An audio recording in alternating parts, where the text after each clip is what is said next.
This is a far journey. I'm standing with it, not to please some cruel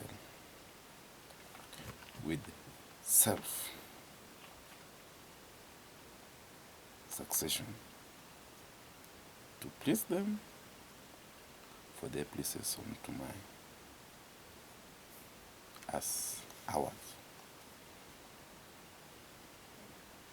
I will stand by the lane, knowing it will take me long, but for me, I have to do with it.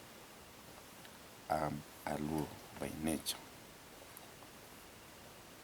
From my force to the fullest.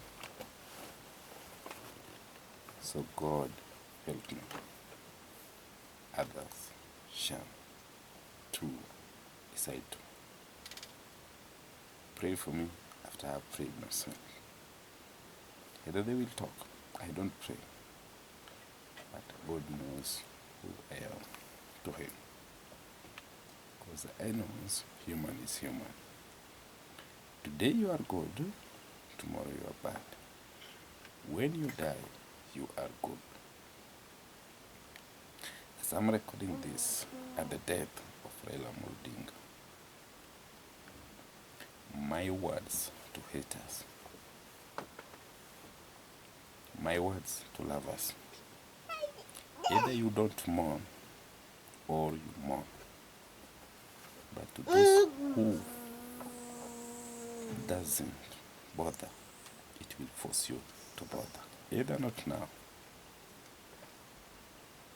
later you will still mourn him with reasons how good he was. Now he's bad. As he dies, still he is bad. He shall be good to you when he's no more. And that is life.